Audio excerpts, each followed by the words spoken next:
जो रिप्रेजेंट उस particular planet को आपकी लाइफ के अंदर करता है, उसको आप इग्नोर कर रहे हैं। चंद्रमा के उपाय कर रहे हो, लेकिन साथ में माँ की इज्जत करना भूल जाएं या माँ के साथ ताल्लुकात रखने भूल जाएं। चंद्रमा जितना भी मर्जी अच्छा हो, वो अपना अच्छे का फल नहीं देगा। आपका वीनस चल रहा है और वीनस आपकी रिप्रेजेंट करता है लाइफ पार्टनर। अगर लाइफ पार्टनर की हम इज्जत नहीं करते, उनके साथ अच्छा रसूख नहीं रखते, जो मर्जी आप पहन लें, जो मर्जी आप कर लें, लेकिन जो फिजिकल रिप्रेजेंटेशन है आपकी वो इतनी अच्छी नहीं है, तो आप जो भी करेंगे वो नहीं काम करेगा। वो बात है। तो उस हिसाब से ये है कि आपको अपनी चंद्रमा अगर अस्वस्थ है तो जो आपकी जो कंटेंटमेंट है वो नहीं होगी। चंद्रमा अगर देखिए तो मेल के अंदर उनकी राइट आई है। अगर आप मेल हैं तो आपकी राइट आई है, लेकिन फीमेल के अंदर चंद्रमा की बहुत बड़ी इंपॉर्टेंस है। फीमेल की जो हेल्थ है, जो औरत की हेल्थ है, वो 2 ग्रहों के ऊपर बेस्ड है, मून और मार्स। जो मेंस्ट्रुएशन साइकिल है वो मून के ऊपर बेस्ड है। यूट्रस की पोजीशन, जो यूट्रस की जो कंडीशन है वो मून के ऊपर बेस्ड है। जो उनके जनरेटिव ऑर्गन्स हैं वो मून के ऊपर बेस्ड है। जो उनकी राइट आई है वो भी मून के ऊपर बेस्ड है। तो एक औरत के लिए, एक बच्ची के लिए, एक माँ के लिए, एक बहन के लिए जो मून है उनका एक बहुत ज्यादा उनकी हेल्थ को लेके उसका बहुत बड़ा फैक्टर है। अगर चंद्रमा अस्वस्थ होगा तो लेडीज की इन्हीं हेल्थ प्रॉब्लम से उसका ताल्लुकात बन जाएगा। हार्मोन की प्रॉब्लम हो सकती है। और अगर बहुत बार कहा जाता है चंद्रमा को जो दिन दिया गया है हफ्ते के अंदर, वीक के अंदर, वो मंडे है, अच्छी बात है, उसमें कोई बात नहीं। कई लोग उसे साधना करने का देखते हैं, जी गुरु पुष्य योग हो या रवि पुष्य योग हो, आप उसमें साधना करें। मैं उसको मानता हूं कि आप रवि पुष्य हो, गुरु पुष्य हो, वो इतनी ज्यादा भी टेक्निकलिटी में जाने की जरूरत नहीं। आप ब्रह्म मुहूर्त के टाइम जप करें, फलित है, उसमें कोई बात नहीं। और अगर कोई लोग इससे इस तरह भी करते हैं कि शुक्ला पक्ष में आकर चंद्रमा की उपासना करें, ज्यादा फलित होती है। मेरे हिसाब से शुक्ला पक्ष हो, कृष्ण पक्ष हो, लेकिन ब्रह्म मुहूर्त के टाइम जप करें, वो फलित होगा। और चंद्रमा की जो जिन्होंने चंद्रमा के उपासकों को देखा जाए ऋषियों में, तो गौतम ऋषि माने गए हैं। और इस हिसाब से आप उसका हवन भी कर सकते हैं, आप उसका जप भी कर सकते हैं। और चंद्रमा की जो मंत्र है, मैं एक दो आपके साथ शेयर करना चाहता हूं किसी तरीके से। उनको आप पहले तो शिव उपासक, चंद्रमा उपासक है, और लेकिन चंद्रमा गायत्री मंत्र भी मैं आपको देना चाहता हूं। वो उसके साथ मैं आपको साथ शेयर करना चाहता हूं। ओम अत्रि पुत्राय विद्महे सागरो भद्वाय धीमहि तनश चंद्र प्रचोदयात्। ओम अत्रि पुत्राय विद्महे सागरो भद्वाय धीमहि तनश चंद्र प्रचोदयात्। ये चंद्र गायत्री मंत्र है। लेकिन जो छोटे जो लघु मंत्र हैं, आप उसका भी जाप कर सकते हैं चंद्रमा को ठीक करने में। सोमाय नमः, सोमाय नमः, सोमाय नमः। और एक जो दूसरा मंत्र है जो चंद्रमा के लिए मैं आपको शेयर करना चाहता हूं, वो ये है ओम श्राम श्रीम श्रोम सह सोमाय नमः। ओम श्राम श्रीम श्रोम सह सोमाय नमः। तो इस तरह आप चंद्रमा का जो जाप है उस तरह से किया जाता है। लेकिन जो बार बार हम कहते हैं कि आप रुद्राभिषेक करें, वो भी चंद्रमा को उच्च करने के लिए बहुत ज्यादा सहायक माना जाता है। चलते पानी में स्नान करना चंद्रमा को उच्च करने में बहुत बड़ा सीख है। कुंडली के में अगर पता भी लग गया है तो जो वृद्ध माताएं हैं, जो हमारी माएं हैं, जितनी भी ओल्ड लेडीज हैं, मान लीजिए आप अपनी उम्र से देखिए, जो आपकी उम्र से 15 साल बड़ी लेडीज हो, तो अपने जो हमें हमारी भारतीय मर्यादा के अनुसार उन सब के, चाहे वो आपकी बहन के समान हो, माँ के समान हो, सभी के चरण स्पर्श कर दें, सभी का आशीर्वाद लें, कोई भी हो, और उससे भी आपके चंद्रमा उच्च हो जाएगा। और साल में कम से कम एक बार, कम से कम अगर आपका चंद्रमा नीच है तो ऐसी 4 माताओं को, या 6, 8, 10 जो आपकी पॉकेट अलाउ करे, ऐसी माताओं को कपड़े, पैसे और मिठाई मीठी चीजें, या उनको घर पे खाने पे बुलाएं, उनका आशीर्वाद जरूर लें। तो ये अपने आप में सबसे बड़ा उपाय माना जाएगा। और चंद्रमा को ठीक करना बहुत जरूरी है, क्योंकि उससे अगर चंद्रमा कुंडली में अस्वस्थ है, जो मर्जी आप करें मेंटली सेटिस्फाइड नहीं होंगे। अगर जो मर्जी पैसे कमा लें, जहां मर्जी बैठ जाए, बेचैनी आपकी कभी नहीं जाएगी। हमारी इच्छाओं से भी है, हमारी जो सोच विचार है, जो हमारा विजन है, उससे है।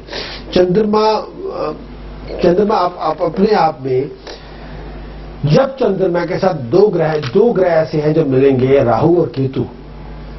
कई बार लोग कहते हैं जी केतु मिले तो आधा ग्रहण होता है, अब राहु मिले तो पूर्ण ग्रहण होता है। ये बिल्कुल हजार दर्जे, इसमें मेरा कोई प्रैक्टिकल बात नहीं है। आप दूध ले 4-5 लीटर, एक नींबू निचोड़िए उसमें, तो दूध वैसा नहीं रहेगा। अब उसमें आप आधा नींबू निचोड़ दीजिए, दूध तब भी वैसा नहीं रहेगा। वो चीज वैसी बनेगी नहीं। चंद्रमा के साथ जब भी राहु आएगा, केतु आएगा, चंद्र ग्रसित होगा, और चंद्र ग्रसित होगा, चंद्रमा उस वजह से काफी अनस्टेबिलिटी के फेज में होगा। अब ज्योतिष शास्त्र में ये विधान है, चंद्रमा को राहु केतु से किस तरह से अलग करना है, वो उस प्रोसीजर को फॉलो करना चाहिए। दूसरी बात, चंद्रमा अगर जन्म कुंडली में अकेला हो, चंद्रमा के आगे भी कोई ग्रह ना हो, पीछे भी कोई ग्रह ना हो, वो भी चंद्रमा के लिए अपने आप में बहुत ज्यादा अनस्टेबिलिटी वाला टाइम होता है। अगर जन्म कुंडली में ऐसा ही चंद्रमा की पोजीशन है, चंद्रमा के आगे भी कोई आगे के घर में, जन्म कुंडली के अंदर चंद्रमा के आगे के घर में कोई ग्रह नहीं हो, और उसकी वजह से पीछे भी चंद्रमा के कोई ग्रह नहीं हो, तो उस वजह से केमुद्रम योग बनेगा, और उसकी वजह से पैसों की कमी का होना, मुश्किल से काम बनने, और लक के अंदर बहुत ज्यादा फ्लक्चुएशन का होना, दिमागी तौर पर बहुत ज्यादा तनाव रहना, और कुंडली में अच्छे जो योग होंगे उनके फल ना मिलना। और इसमें एक ये होता है कि चंद्रमा अगर अनस्टेबल है केमुद्रम योग की वजह से, उसकी वजह से भी लाइफ के अंदर बहुत ज्यादा अनस्टेबिलिटी आ जाती है। और चंद्रमा के साथ ये भी एक, चंद्रमा के साथ केमुद्रम योग का प्रभाव तब कम होगा अगर चंद्रमा के साथ को ग्रह आ जाए, या चंद्रमा के ऊपर किसी ग्रह की दृष्टि हो जाए, या चंद्रमा या लगन से केंद्र में कोई ग्रह हो, तब भी केमुद्रम की पोजीशन अच्छी, तब भी उसको हम यूटिलाइज कर सकते हैं। लेकिन इन सब चीजों में अगर केमुद्रम योग बना हुआ हो, तो फिर आप जो पैसों की कमी का होना, या तरक्की का ना होना, या अनस्टेबिलिटी का होना, या बहुत लॉन्ग टर्म तक लाइफ का फ्लक्चुएट करना, वो अपने आप में बना रहता है। उसको भी ठीक करना एस्ट्रोलॉजिकली बहुत ज्यादा इंपॉर्टेंट होता है।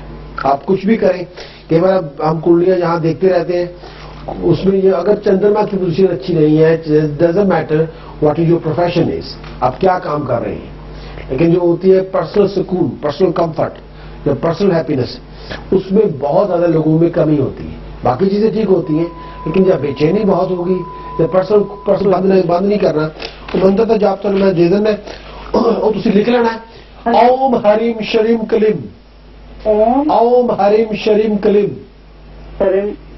ओम हरिम शरीम कलिम,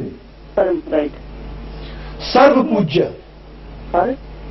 ओम हरिम शरीम कलिम, सर्व पूज्य देवी मंगल चंडिके, पूज्य देवी मंगल चंडिका, हुम हुम फट स्वाहा, अच्छा देवी मंगल चंडिका, हुम हुम फट स्वाहा, ओम हरिम शरीम कलीम, सर्व पूज्य देवी मंगल चंडिके, हुम हुम फट स्वाहा। राइट स्वाहा। एदा लगातार जाप कर दी रहे। ठीक है जी।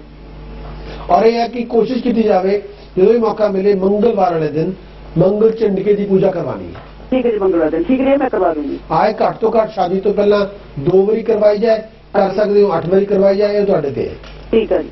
और जो जिंदगी में आपकी रिकॉग्निशन एप्रिशिएशन को बढ़ा सकता है, कौन सा स्टोन आपके लिए प्रेस्टीज स्टेटस और आपका flow of income, wealth, asset, savings को इंप्रूव कर सकता है, कौन सा स्टोन आपकी हेल्थ को, आपकी स्टेबिलिटी को, आपकी मेंटली फिजिकली आपको बैलेंस कर सकता है, कौन सा स्टोन आपकी पीस ऑफ माइंड और हैप्पीनेस के लिए जरूरी है, कौन सा स्टोन आपको किसी भी हेल्थ इश्यूज के लिए बचा सकता है, कौन सा स्टोन आपका खर्चे कम कर सकता है, कौन सा स्टोन आपके सोर्स ऑफ इनकम को इंप्रूव कर सकता है। तो अगर ये आप बहुत से लोग कई बार झूठे स्टोन पहन के बैठ जाते हैं, गलत फिंगर्स में झूठे स्टोन के पहन के बैठते हैं, तो मैं उन सभी से दरखास्त करता हूं, अगर आप भी अपने बारे में, अगर आपने कुछ 10, 12, 15, 20 मेरी तरह स्टोन पहने हुए हैं तो फोन उठाइए, मैं बताऊंगा कौन सा स्टोन आपको पहनना चाहिए।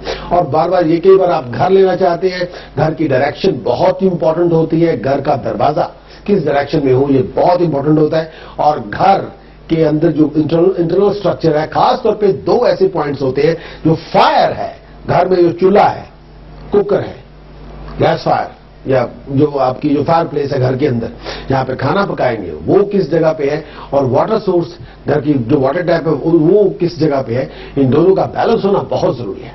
आज पिछले कई हफ्तों में मंगलिक के बारे में चर्चा कर रहा था। मंगलिक के बारे में पूरी तरह मैं उस पूरे कॉन्सेप्ट को पूरा पोस्टमार्टम करना चाहता हूं, उसको पूरा एक एक डायसेक्शन करके एक एक बात को आपको समझाना चाहता हूं। जो हमारे पिछले कई हफ्ते से मैं ज्योतिष के जो हमारे महारथी बहुत बड़े आचार्य हैं उन्होंने अपनी अपनी जो राय दी उसको आपके साथ शेयर कर रहा हूं। आज हम मंगल के बारे में बात करते हैं। अगर पिछले कई दिनों में मैंने बात की थी मंगल लगन में हो, मंगल दूसरे घर में हो, मंगल चौथे घर में हो, मंगल सप्तम भाव में हो, मंगल अष्टम भाव में हो, आज हम बात करेंगे मंगल 12वें घर में हो। 12वां घर जन्म कुंडली का होता किस चीज का है? 12वां घर होता है हमारी जिंदगी में, जन्म कुंडली का 12वां घर आता है फिजूल खर्च का। 12th हाउस में जन्म कुंडली होता है फाइनेंशियल लॉस का। 12th हाउस होता है हमें अगर कोई पनिशमेंट मिलनी है, कोई पेनल्टी लगनी है, कोई फाइन होना है, कोई जुर्माना होना है। 12th हाउस होता है ये होता है कि अगर 12वां घर जन्म कुंडली का होता है, अगर हमें बदनाम होना है, रेपुटेशन का लॉस होना है, रेपुटेशन खत्म होनी है हमारी। 12वां घर में होता है अगर आप अनसिविलाइज बातों में इन्वॉल्व हो, गलत किस्म के साथ के लोगों में इन्वॉल्व हो जाए। 12वां घर होता है बैड लक का। 12वां घर होता है किसी को जेल होनी हो, प्रिजनमेंट होनी हो। 12वां घर होता है जब लोग अपनी जगह बदलना चाहते हो, इवन देश छोड़ के जाना चाहते हो। 12वां घर होता है मुसीबतों का। 12वां घर होता है चोरी का वो सामान जो ना मिल सके आपको, घर में चोरी हो जाए और सामान आपको ना मिल सके। 12वां घर होता है लोगों को चोरी डाके से बहुत ज्यादा, उस चोरी और डाके से नुकसान का होना। 12वां घर होता है फॉरेन की जर्नी का, फॉरेन की ट्रैवलिंग का। 12वां घर होता है हमारे बेडरूम का। 12वां घर होता है बेडरूम हैप्पीनेस का। 12वां घर होता है हस्बैंड वाइफ के अंदर जो रिलेशनशिप उनका पर्सनल है उसको रिप्रेजेंट करता है। तो 12वां घर में मंगल विराजमान हो तो उसकी क्या क्या राय है? 12वां घर में मंगल विराजमान हो तो वो मंगलिक माना जाता है। 12वां घर मंगल विराजमान हो उसका सबसे बड़ा इंपैक्ट ये होता है कि लोग हस्बैंड वाइफ की रिलेशनशिप के अंदर थर्ड पर्सन इन्वॉल्व हो जाता है। थर्ड पर्सन फैमिली मेंबर्स भी हो सकते हैं, थर्ड पर्सन बाहर की कोई इंटरेक्शन भी हो सकती है, थर्ड पर्सन को आउटसाइड इन्फ्लुएंस भी मैरिज के अंदर आ सकता है।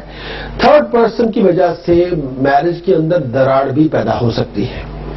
12वां घर में अगर मंगल विराजमान हो तो ऐसी चीजों में रिलेशनशिप के अंदर मैट्रिमोनियल हैप्पीनेस खत्म हो जाती है, मिसअंडरस्टैंडिंग हो जाती है, पति पत्नी की जो हार्मोनी होती है, हैप्पीनेस होती है, पर्सनल जो रिलेशनशिप होता है वो डैमेज होना शुरू हो जाता है। जो एक दूसरे पर हम ट्रस्ट करते हैं एज ए हस्बैंड वाइफ वो खत्म हो जाता है। उस जो रिलेशनशिप होता है वो थोड़ा क्राउडेड हो जाता है। रिलेशनशिप के अंदर एक से ज्यादा लोग इन्वॉल्व हो जाते हैं। 2 लोगों का रिलेशनशिप होता है, लेकिन अगर 2 लोगों की बजाय 3 लोगों का बन जाए और एक थर्ड पर्सन दरार पैदा कर दे, उसमें फ्रिक्शन पैदा कर दे, उसमें मिसअंडरस्टैंडिंग पैदा कर दे। आप चाहते अपने कॉलेज की तरफ उनसे बात करेंगे, लेकिन मैस्टर शुरू कर लें। आप हर एक मंत्र का जाप आपको 1.5 लाख बार करना है और 5 ऐसे बीज मंत्र जिसमें महामृत्युंजय कमरसिंजुड़ी मंत्र हो, ओम होम ओम जूम ओम साहा ओम भूर ओम भुवे ओम स्वाहे ओम त्र्यंबकम जजामहे सुगंधिम पुष्टिवर्धनम, इस तरह से मंत्र हो। तो इस तरह 5 ऐसी सीरीज के 1.5 लाख के जाप करके उसके बाद काल सर्प का जन्म कुंडली में 12वां घर है बेडरूम का, बेडरूम हैप्पीनेस का।